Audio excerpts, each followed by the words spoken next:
channel. My name is Jax Sparrow. Vlogs.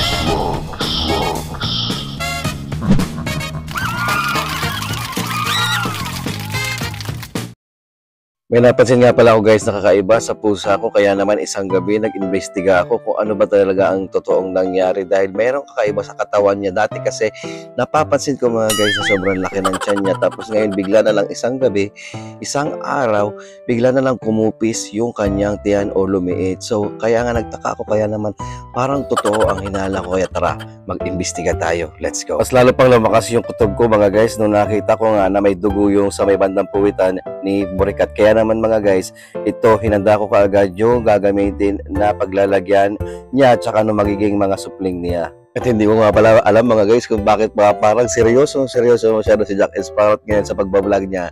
Napakatagal niyang nawala sa pagbablog pero ngayon parang wala ng energy. Ay naku, nangangalawang na yata ako mga guys sa pag-voice over. So ayun na nga mga guys, nilagyan ko na nga ito ng criminal water. Uy, hindi criminal water, mineral water yan. Hindi rin, tap water lang yan, galang yan direkta sa ilog eh. Anyways mga guys, kinuha ko nga agad itong susi ng kapitbahay para nga naman hindi kinuha, hiniram. Okay, hiniram pala natin mga guys. Pasensya na medyo bungol si Jack Sparrow for today's video. Kakagising lang mga. Wala pa nga guys, mga inom-inom ako ng tubig. Diretso na agad pagkagising, voice over agad kahit babaw pang hininga. Kaya naman guys, pinalitan ko itong susi ng iba para naman makita ko nga at mabuksan na natin kung saan ko unang hinala na nandito na naman siya nanganak. Baka naman mga guys, sabihin niyo si Jack Sparrow na ang kapal naman ng mukha na nanghihiram na lang basta-basta ng susi ng kapitbahay. Close po kami ng kapitbahay namin. Ano po kami? FC. Friends close, ganun. Hindi, friends open na. Friends close lang. Uy. Kaya naman mga guys, I cannot wait any longer. Wow, English. So yan na nga mga guys, binuksan ko na itong garahe nila para nga hanapin kung nasaan nagtatago si Kat Buri. So ayan na nga mga guys. Uy, una kong kita dito sa pintuan ng may driver seat. Sumisilip agad siya. Baka hinihiga pa yata si Jack Sparrow. Kinakapos ako ng hininga. Wait. Sa makatuwid baga mga paroton, di binuksan ko na nga itong pintuan ng driver seat. At wow, boom, nakita ko agad kung saan siya na naman nag-ugbon o nanganak. So sabi ko na, tamang hinala ko na nandito na naman nga siya, at kino-cover pa nga ni Burikat mga guys. Yung anak niya, dahil nga mga guys ayaw ko makita, so ayan, medyo iniisud-usud ko siya at pinapakita ko siya kanya at binuhat ko nga siya para makita ko yung wow. So ito nga mga guys, dalawa pala yung naging supling ni Kat ngayon. So wow, nakakatuwa naman. Si wow, puro ka naman Sparrow wow eh. Wow ka ng wow. Sino ba hindi mo papawaw dyan eh? Ang cute kaya ng mga anak. Wow.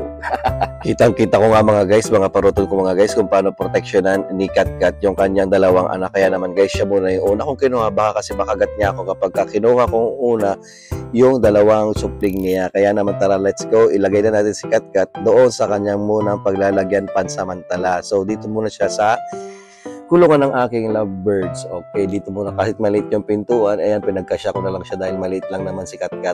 Napakagrabe naman ng hininga mo, Jack Sparrow. Para kang napupusan ng hininga. Parang mawawalan ka na, malalagutan ka na ng hininga. Joke. Kadalasan talaga mga guys, ganito talaga ako pagka umaga. Ganito ang senaryo ko lagi. At ay nga si Kat Burikat, nakalagay na sa maliit na kanyang kulungan muna na pansamantala. At nilagyan ko rin yun ng tela na basahan. At syempre, naglakad na ako nga para pumunta at kunin yung dalawa natitira mga supling. Buti na lang mga guys, mabait yung kapitbahay namin na pinapasok ako dito sa paradahan ng kanilang para nga sabi ko makita ko yung dalawang puting na hindi pala dalawa. Makita ko kung saan nanganak si Burikat at yun, pumayag naman sila dahil mabait nga ako sa kanila at mabait sila sa akin. Mabait kaming lahat, yo. Ang cute nga mga guys ng itsura ng dalawang kuting na to dahil nga kahit nga mukha silang daga at sobrang liit nila at payatot is ang cute pa rin nilang tignan mga guys, promise. Lagi ka na lang Sparrow boy, pabungis niya sa dulo ng salita, nakakabuwisit, nakaka-bad trip, nakakainis man din. Tigil-tigilan mo yan ha. Ayun ako, pakialamero ko talaga. Ikaw ang tumigil, nagigigil ako sa face mo. Face pa ba yan? Doon ka sa far away, go. So pinagsama ko na nga mga guys, yung mag-iina para di na nga ma-stress si Kat.